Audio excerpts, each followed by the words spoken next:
Thank you semua. Thank you. Waduh. Hai Riders, apa kabar? Sudah ada sama saya Kawasaki Z650 yang terbaru. Kita mau cobain bareng. Terima kasih ya teman-teman semua.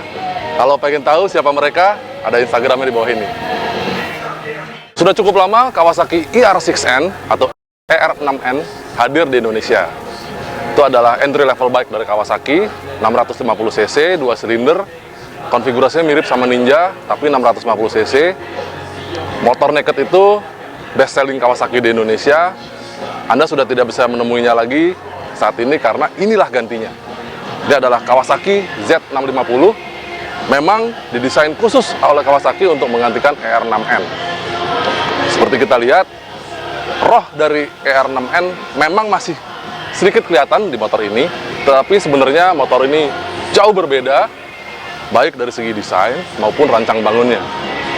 Seperti kita lihat, secara desain, motor baru ini, naked bike ini, mereka mengatakannya super naked, sudah mengadopsi desain Sugomi, atau bahasa desain Kawasaki terbaru.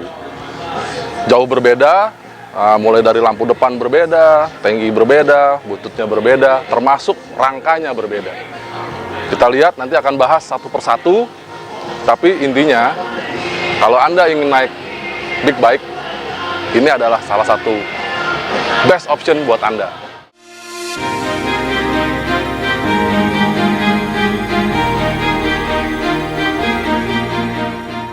Kita coba cermati bahasa desain Sugomi nih dari Kawasaki Z650 ini.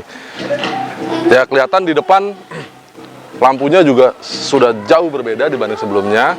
Sekarang lampunya lebih ramping. Setidaknya lampu ini jadi mengingatkan kakak-kakaknya yang Z800 atau Z1000.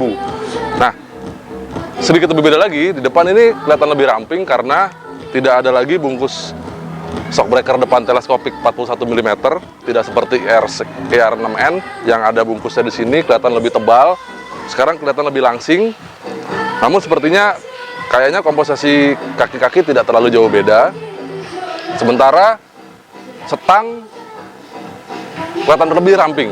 Pada saat nanti kita coba naikin, rasanya lebih ramping dibanding ER6N. Jadi ini kayaknya motor ini akan jauh lebih enak buat dalam kota. Apalagi bobotnya 187 kg dibanding ER6N yang di atas 200 kg. Ini jauh lebih ringan. Desain tangki juga sedikit lebih tebal dan agak besar di belakang. Tangki ini isinya 15 liter. Jadi dengan desain seperti ini, kalau pada ER6N kelihatan seperti berpunduk gitu ya. Kalau ini rasanya lebih enak buat dipeluk. Motornya lebih kecil tapi tangkinya lebih besar. Jadi Anda bisa mengontrol motor lebih baik. Enaknya lagi, jok cukup rendah. Sehingga kita coba naik aja deh. Nah, tinggi saya 185 cm. Enak sekali duduk joknya. Walaupun tangkinya terasa sedikit lebih besar di belakang, tapi di ujungnya tetap sempit sehingga Anda untuk yang memiliki tinggi di bawah 170 cm harusnya masih enak sekali naik motor ini. Lihat saja kaki saya sangat menekuk. Joknya juga memang sih tidak terlalu lebar, tapi cukup nyaman. Jok belakang juga kita belum lihat ya. Nanti kita coba di jalan dan kita coba merasakan dengan pembonceng. Sayangnya saya nggak bisa ngajak ketiga mbak-mbak tadi untuk riding bersama saya di Sentul, nggak boleh. Sedangkan di belakang, nah inilah ada ciri khas dari Z series. Anda akan lihat nanti lampu belakangnya sama dengan kakak-kakaknya sudah berbentuk huruf Z.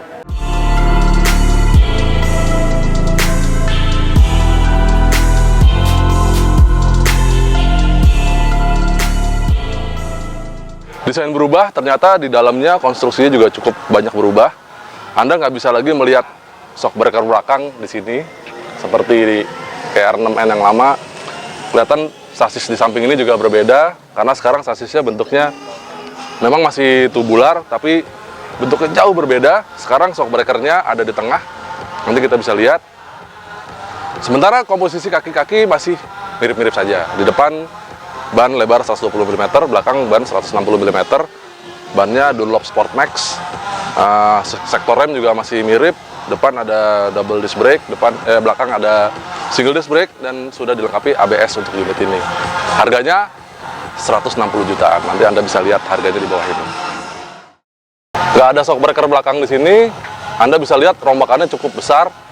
Jadi shockbreaker ada di dalam sini.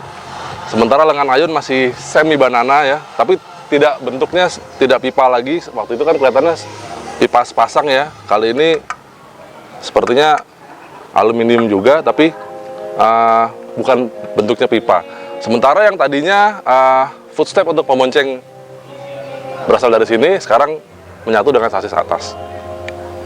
Selebihnya mesin mirip dengan ER6N. Sepertinya konstruksinya tidak terlalu berubah, tenaganya 68 dk, tapi ada beberapa penyempurnaan seperti airbox-nya berbeda, knalpotnya sedikit berbeda. Anda lihat konfigurasi exhaust-nya berbeda dibanding ER6N, dan sekarang sudah Euro 4. Selain itu, performa dari mesin ini dipadu dengan slipper clutch. Jadi nanti kita cobain di Sentul, kita akan cobain bagaimana rasanya slipper clutch ini pada saat kita downshift. Oke, kita cobain aja.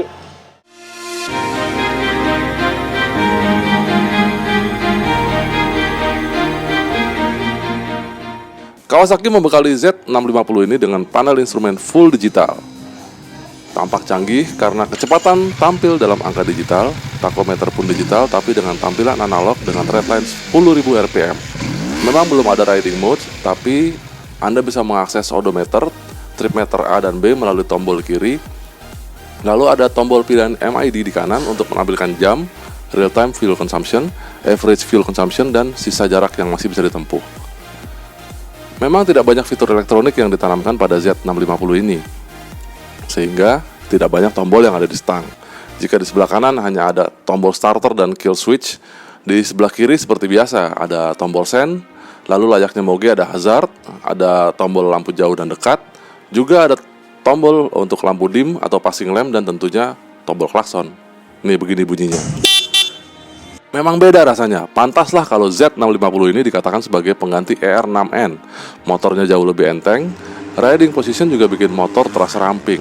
Stangnya memang lebih ramping, lebih pendek, tangki lebih gemuk tapi enak buat dipeluk. Tapi tetap bentuknya ramping di belakang. Buat manuver jauh lebih enak. 6 lap disentul, setiap lapnya makin bikin penasaran dengan karakter motor. Karena enteng, harusnya motor ini enak nih buat harian. Sedangkan tenaga terasa lebih padat, terutama di putaran tengah. Motor masih terus responsif dan masih bisa dapat 180 km per jam di trek lurus start dan finish. Asiknya, slipper clutch sangat membantu saat deselerasi. Motor mudah sekali dikontrol saat mengerem sambil downshift karena engine brake tidak terlalu kuat, sehingga bagian belakang motor tetap terasa jinak.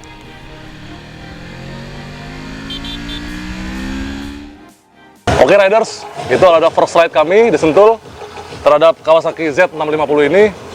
Motornya enak banget, kita nggak sabar untuk nyobain di jalan raya. Pasti rasanya, wah nanti mendingan kita tunggu aja ya. Jadi jangan lupa untuk subscribe ke channel kami, like video ini kalau Anda menyukainya, dan sampai jumpa di video-video berikutnya. Jangan lupa komen ya.